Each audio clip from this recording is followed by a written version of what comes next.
Hello students, today we are going to study a very interesting topic of physical science, cosmology.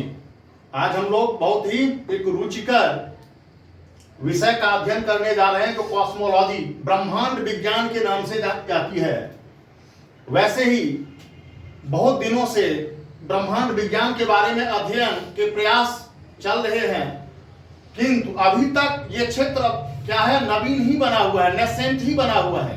इसका कारण है इसके अध्ययन के लिए जो भी हमारे पास साधन है वो विज्ञान और प्रौद्योगिकी से संबंधित उन साधनों का उपयोग करके हम जहां तक अभी जानकारी प्राप्त करने में सक्षम हुए हैं वहीं तक हम इसके एम्बिट ऑफ स्टडी अध्ययन के क्षेत्र को निर्धारित करते हैं, क्योंकि इस क्षेत्र में अभी बहुत कुछ और क्या करना है, अनुसंधान बाकी है। इसीलिए जैसे आप देखेंगे सौर मंडल के अंतर्गत कई ग्रह, फिर एक ग्रह को हटाया गया, इनके कई उपग्रहों की खोज, और अभी ज्ञात नहीं है कि किस ग्रह के कितने उपग्रह हैं या कॉस्मिक रेस के क्या क्या कंपोनेंट्स हैं। जब यही कहा गया है कि कोटि कोटि ब्रह्मांड है, हमारे शास्त्रों में भी कहा गया है कि कोटि कोटि ब्रह्मांड, हजारों वर्ष पहले ये संकल्पना थी और आज विज्ञान और प्रौद्योगिकी के माध्यम से भी ये चीज एविडेंस के रूप में आ चुका है कि देयर आर इनमेरेबल यूनिवर्स, असंख्य ब्रह्मांड है। So our ambit of study under cosmology, ब्रह्मांड विज्ञान के अंतर्गत हम लोगों के अध्ययन का जो विषय वस्तु है, जो क्षेत्र है, वो ये है कि cosmology the study of universe, study of universe, ब्रह्मांड की उत्पत्ति, how it evolved, its components and its future. Means the cosmology refers about the evolution or origin of the universe, how it evolved, how it formed and what is its future. अर्थात ये कैसे इसका विकास हुआ, कैसे अस्तित्व में आया, इसकी संरचना क्या है और इसका भविष्य क्या है, भविष्य में यह कौन सा रूप रेखा और आकार लेगी। So the ambit of our study the universe, ब्रह्मांड, और इसके अंतर्गत कई प्रकार की संकल्पनाएं हैं। जैसे हम लोगों ने अर्थ के ओरिजिन के अंतर्गत देखा था, पृथ्वी के उत्पत्ति संबंधी कई सिद्धांत थे और many postulates have been delivered by the geographers और द थिंकर्स। इसमें एक थ्योरी आता है ओरिजिन का, बिग बैंग थ्योरी, जिसे काफी समर्थन मिल चुका है। तो वो बिग बैंग थ्योरी क्या है, इस चीज को हम लोग देखेंगे और इसके एविडेंस भी आ चुके हैं कि जो गैलेक्सीज हैं वो दूर जा रही है। अब यूनिवर्स के अंतर्गत देयर आर इनमेरेबल गैलेक्सीज, कई असंख्य गैलेक्सी आएंगी, number of galaxies are there, but the galaxy जो आकाश गंगा कहलाती है, ये आकाश गंगा तीन प्रकार की होती है। स्पिरल जो सर्पिल आकार की होती है, एलिप्टिकल दीर्घवृत्तीय और इरेगुलर अनियमित आकार की आकाश गंगा। इसी स्पिरल गैलेक्सी का एक भाग जो है हमारा सोलर सिस्टम है। Our solar system is a part of spiral galaxy, आकाश गंगा का मंदाकिनी का। अब सौर मंडल, तो सोलर सिस्टम के अंतर्गत सूर्य केंद्र में है, द सन। तो इसमें हम लोग सूर्य की संरचना को देखेंगे, स्ट्रक्चर ऑफ द सन को देखेंगे। यहां से संबंधित प्रश्न विगत वर्षों में पूछे गए हैं और इसका अध्ययन है। डिफरेंट लेयर्स है सन के, ज्योग्राफी में भी हम लोग सन स्पॉट, सौर कलंक के बारे में अध्ययन करते हैं सूर्याताप के अंतर्गत, और यहां इंसुलेशन के अंतर्गत। तो डिफरेंट जो स्फीयर्स हैं इसमें सन का कंपोनेंट्स, इसको हम लोग देखेंगे। और सोलर सिस्टम के केंद्र में सूर्य है और इसके planets. Earlier there were 9 planets, but in 2006 the 9th planet Pluto was excluded. Pluto was excluded from the planetary system and there are only 8 planets have been included in the solar system. तो why Pluto was excluded from the planetary system? Pluto को क्यों planetary system से exclude किया गया?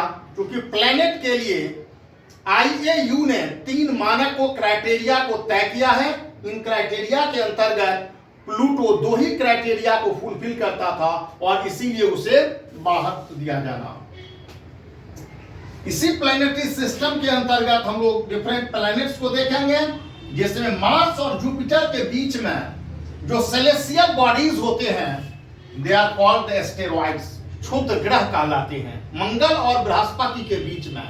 तो different planets के अलग अलग प्रकार के वहां फीचर्स हैं, अलग अलग हम लोग सेपरेटली देखेंगे, क्योंकि कई बार प्रश्न पूछ लिया जाता है जो किस प्लैनेट के कौन से सैटेलाइट्स हैं। Natural satellites means moons, satellite को natural satellites are also called the moons. किस प्लैनेट्स के कौन से मून्स हैं इसको हम लोग देखेंगे। जैसे मार्स मिशन, मार्स के मंगलयान, तो मार्स के पर में जीवन की संभावना की तलाश, और ये कहा जा रहा है कि भविष्य में इसके संकेत मिल सकते हैं। इसके बाद ये इनर प्लेनेट के अंतर्गत और फिर आउटर प्लेनेट जो इंडियन प्लेनेट है, तो ये द प्लेनेटरी सिस्टम के अंतर्गत अलग अलग प्लैनेट्स के हम लोग सैलिएंट फीचर्स को देखेंगे। बुध, शुक्र, पृथ्वी, मंगल, they are the inner planets. Outer planets Jupiter, Saturn, Neptune और Jupiter, Saturn, Uranus and Neptune. Pluto has been excluded, हाँ, यूरेनस एंड नेपच्यून।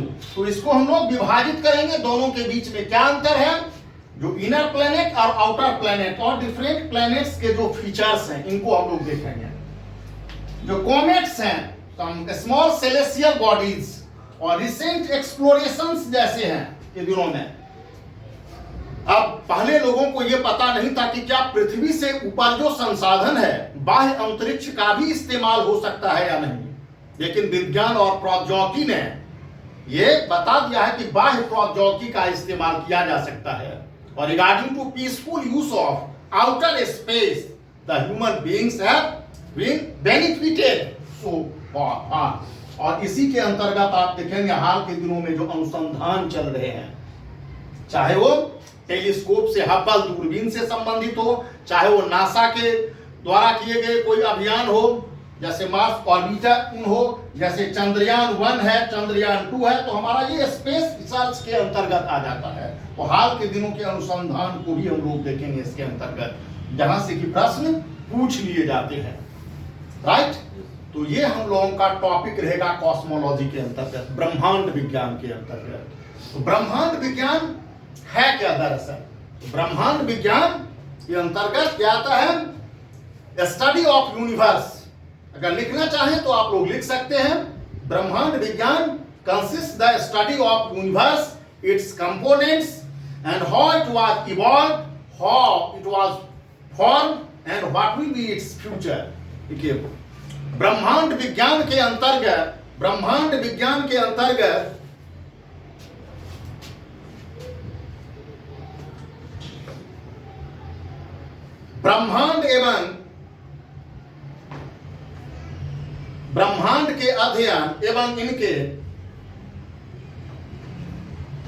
अध्ययन एवं इनके घटकों के उद्भव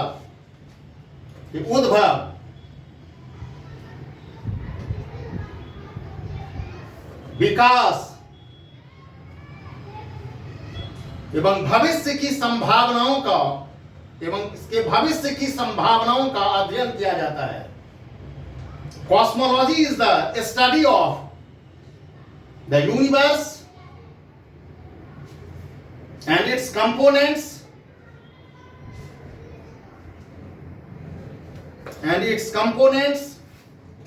how it formed, how it has evolved, and what is its future.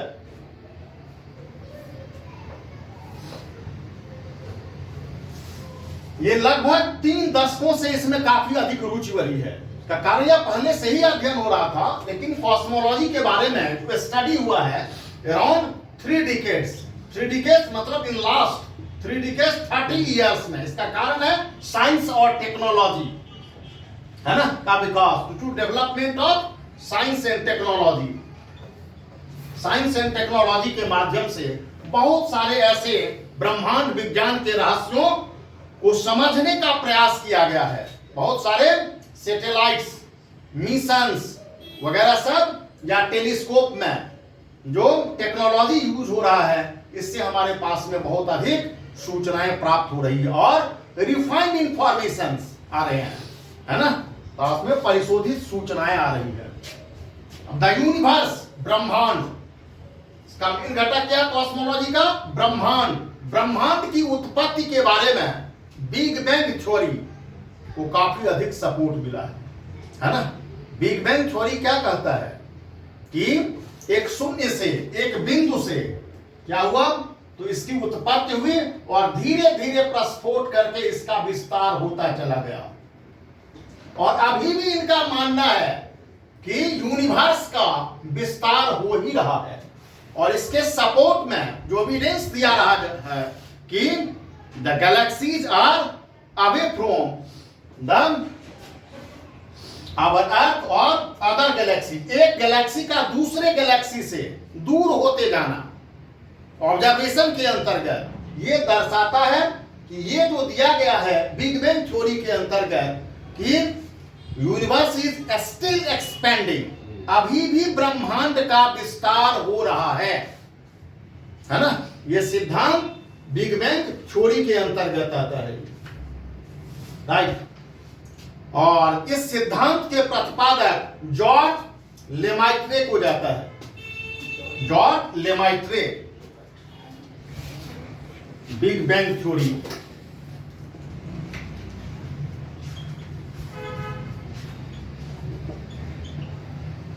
George Lemaitre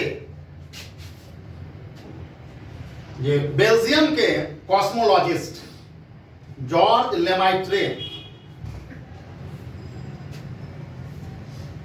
called the father of this theory, इस theory के जनक कहलाते हैं ये। इनके सपोर्टर्स एडविन हबल, इनके नाम पर में Hubble telescope, Edwin Hubble, Stephen Hawkins,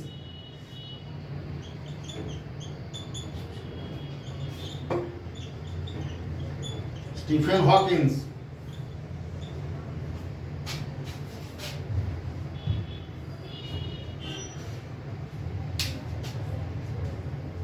मतलब इस थ्योरी के अनुसार the universe started from a single point, अर्थात ब्रह्मांड की शुरुआत एक बिंदु से हुई थी, एक सिंगल पॉइंट से हुई थी। According to this theory the universe started with a single point and have been expanding ever since, और आज भी इसका विस्तार हो रहा है।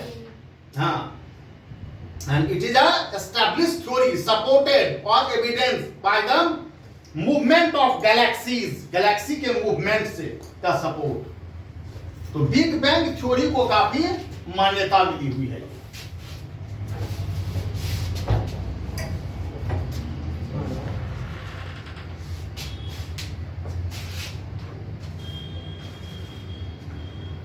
राइट, तो यूनिवर्स के बारे में।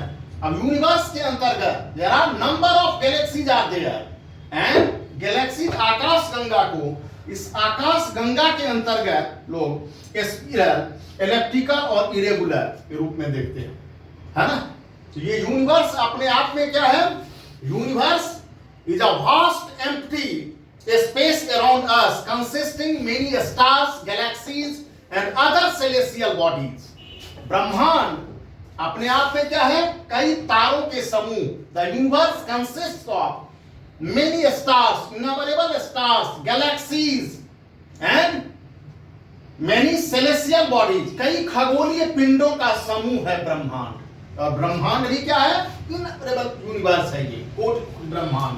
इसमें आकाश गंगा, ब्रह्मांड के अंतर्गत आकाश गंगा, galaxies, and galaxies have been categorized into three: spiral, सर्पिल, एलिप्टिकल, दीर्घवृत्तीय और इरेगुलर।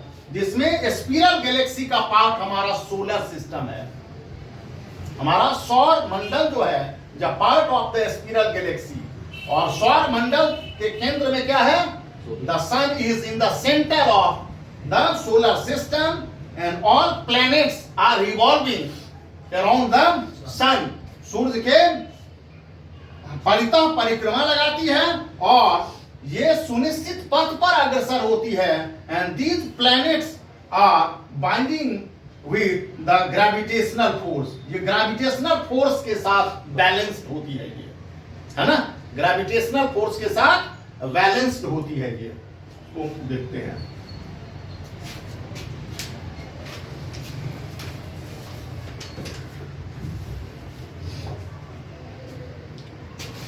राइट। आगे बढ़ते हैं हम लोग, सन के देखते हैं स्ट्रक्चर ऑफ द सन। तो sun is the centre in the solar system and it is the closest star to our earth. Sun क्या है? हमारे सौर मंडल के केंद्र में स्थित है और पृथ्वी से सबसे नजदीक का तारा है ये। Means sun is one star among the many stars in the system। इसके अंतर्गत हमारी आकाश गंगा में से कई स्टार्स में से एक स्टार सन है। It is closest to the our earth, ये नजदीक है। And the now sun is considered is in middle age. अभी सूर्य के बारे में कहा जाता है कि यह अपनी मध्य अवस्था में है। मीन्स इसका इवोल्यूशन अगर देखा जाए, means evolution of sun is considered, and as per estimation around 4.5 billion year before, लगभग 4.5 अरब वर्ष पहले सूर्य का निर्माण माना जाता है। And the sun illuminate next 5 billion year, आगे 5 अरब वर्ष तक सूर्य अपनी ऊर्जा प्रदान करती रहेगी, 5 अरब वर्ष पहले। तो 4.5 billion year before and next 5 billion year. So the sun is considered at its middle age. अतः सन के बारे में इसे एक मध्य पद के बारे में कहा जाता है। कई बार लोग सूर्य की संरचना से संबंधित पढ़ते हैं कि जैसे नाभिकीय ऊर्जा के अंतर्गत कई बार हम लोग देखते हैं कि नाभिकीय ऊर्जा 2 प्रकार से, नाभिकीय विखंडन और नाभिकीय संलयन, न्यूक्लियर फिजन है, न्यूक्लियर फ्यूजन। तो जब भी हम लोग फ्यूजन रिएक्शन का उदाहरण देते हैं तो कहते हैं कि सन के पास जो ऊर्जा का अक्षय भंडार है वो वहां पर संपन्न होने वाली फ्यूजन रिएक्शन है। क्या है? वहां पर संपन्न होने वाली संलयन की प्रक्रिया है, जिसमें निरंतर हाइड्रोजन का हीलियम में बदलते रहना करके बदलना। अब ये सूर्य की जो संरचना है, इसके बारे में जो अभी तक स्टडी है कि ये 5 लेयर्स आर देयर संरचना के अंतर्गत, जिसमें पहला जो सबसे जो सूर्य का आंतरिक भाग है, जो केंद्र में एट द सेंटर सन के, this is the core zone, मुख्य क्षेत्र कहा जाता है। क्या ये? मुख्य क्षेत्र, जो सबसे केंद्र है, ये केंद्र है। कोर जोन इज हाँ केंद्र है ये। इनर मोस्ट लेयर सबसे आंतरिक है ये।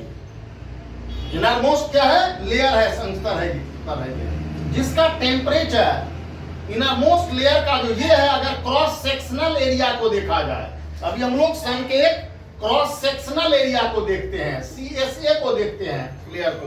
तो this is the inner most layer. Inner most जो कोर है का टेम्परेचर 27 मिलियन डिग्री फ़ारेनहाइट, और यहां पर फ्यूजन की क्रिया होती रहती है। क्या होती है? The fusion reaction takes place always. Fusion reaction takes place always, और यही फ्यूजन की क्रिया से यहाँ इसके बाद जो है वो ये देख रहे हैं आप, दिस इज द रेडिएशन है, ये रेडिएशन जोन है, जो विकिरण है, धीरे धीरे कोर से जोन से होकर के ऊपर की ओर जाते हुए टेम्परेचर घटती जाती है, और कॉन्वेक्शन जोन के पास क्या हो जाता है? जहां कॉन्वेक्शन संवहन धारा है, क्या हो जाती है? वहीं पर सोलर विंग, सोलर फ्लेयर्स, तो संवहन धारा जो होती है, यहां पर टेम्परेचर आकर के 7 मिलियन डिग्री फ़ारेनहाइट हो जाती है। कितनी होती है? 7 million degree Fahrenheit convection zone. ये कॉन्वेक्शन जोन से एनर्जी चलना, और इसका जो ये लेयर है वो देखते हैं। इसके बाद कॉन्वेक्शन जोन के बाद वो फोटोस्फीयर है। यहीं से हम लोग सूर्य के प्रकाश और उष्मा को महसूस कर पाते हैं। We see the sun is illuminating through this zone, photosphere. है ना, photons, the bundle of photons. और outer most layer is the corona. अब फोटोस्फीयर का जो टेम्परेचर है वो 6000 डिग्री केल्विन, 6000 डिग्री केल्विन इसका तापमान है। और outer most layer is the corona. सूर्य का सबसे बाहरी जो सतह है वो क्या है? कोरोना है ये, outer most layer corona. We can observe this layer during eclipse. Eclipse के समय काल में हम इस लेयर को देख सकते हैं, ऑब्जर्व कर सकते हैं। So this is the structure of the sun and we will see the solar wind, solar flares and another phenomena, sunspots, है ना। इन नेक्स्ट एपिसोड और नेक्स्ट क्लास में हम लोग देखेंगे इस चीजों को, है ना, द सोलर फेनोमेना।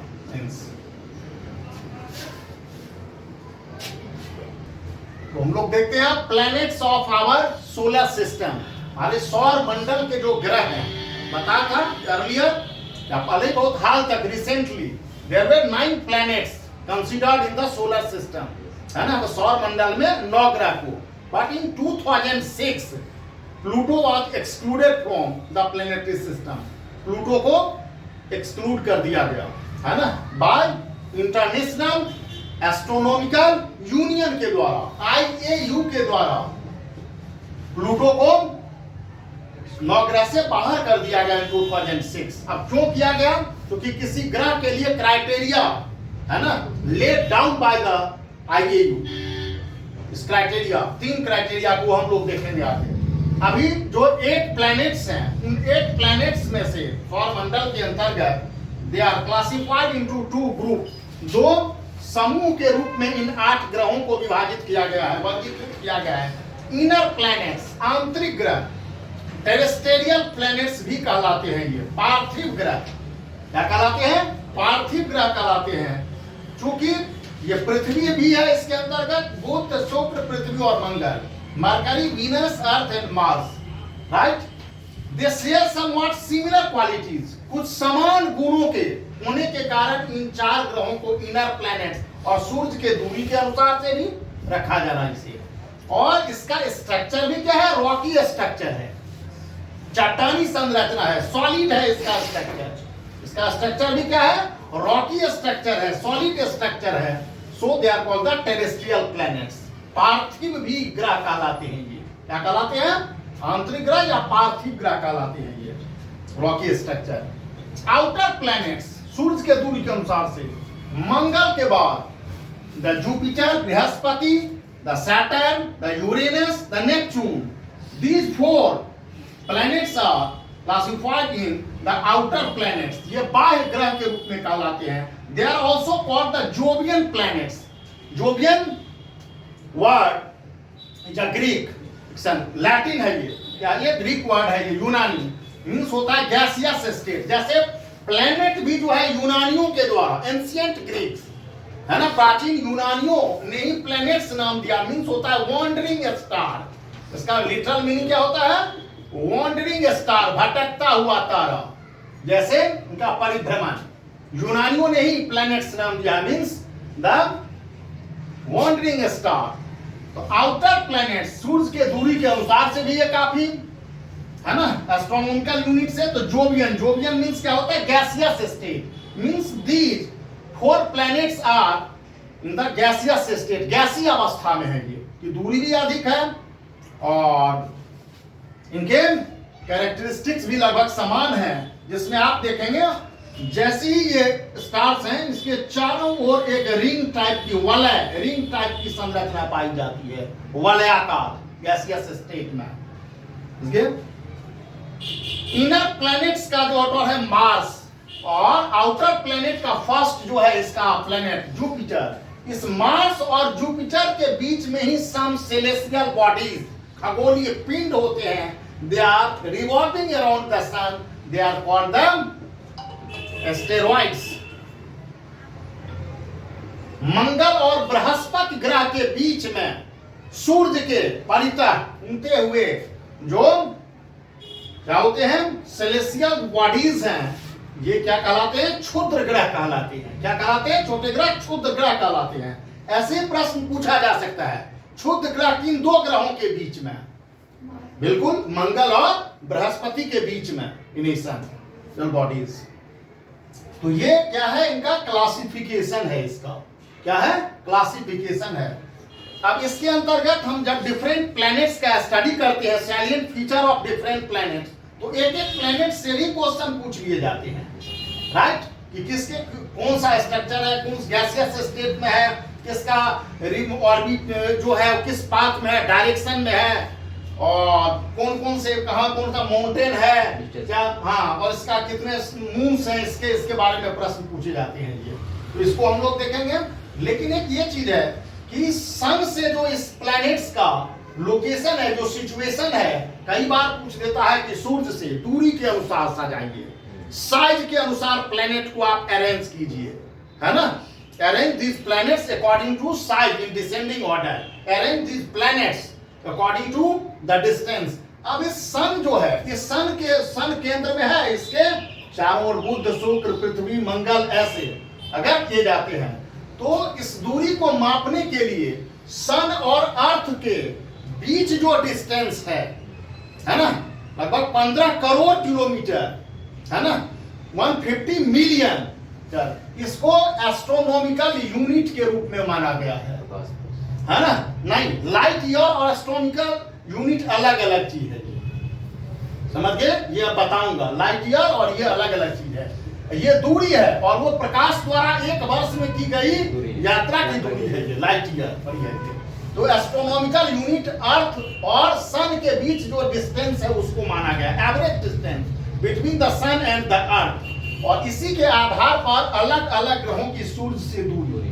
अब जैसे अगर 1 AU लिया गया है अर्थ का, एक एस्ट्रोनॉमिकल यूनिट लिया गया है, जाहिर है कि बुध पृथ्वी सूर्य से नजदीक में है तो कम होगा, 0 पॉइंट होगा, ये 0 पॉइंट कुछ होगा, ये 1 AU है तो जाहिर है इससे बड़ा होगा इसका, तो AU को लिया जाता है इसका डिस्टेंस के लिए, यहाँ पर अरेंजमेंट के लिए, राइट।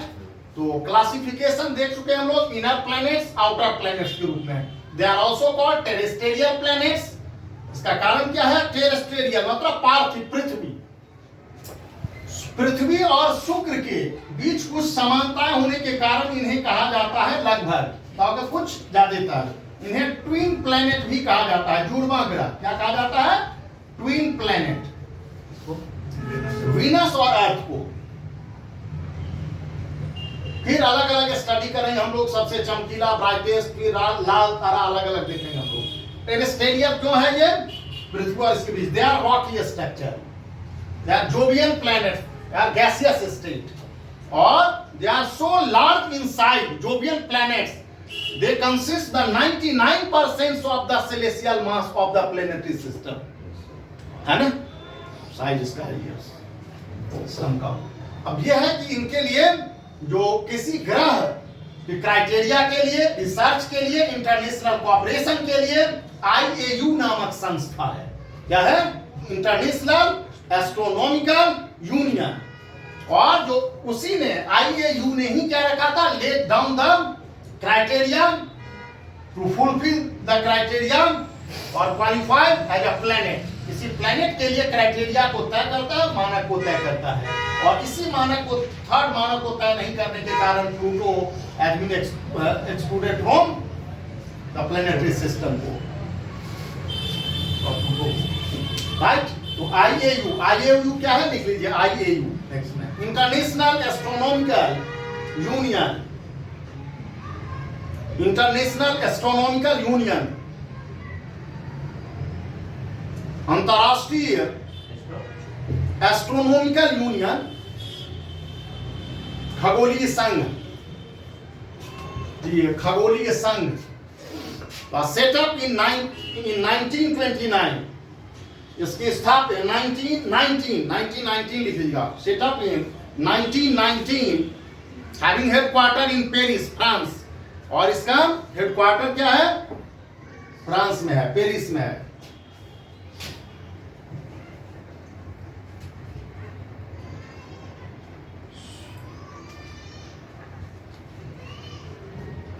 और इसका उद्देश्य है कि जो साइंस है, एस्ट्रोनॉमिकल साइंस है, उसको प्रमोट करना है, सेफगार्ड करना है through international promotion, cooperation, communication, इसके द्वारा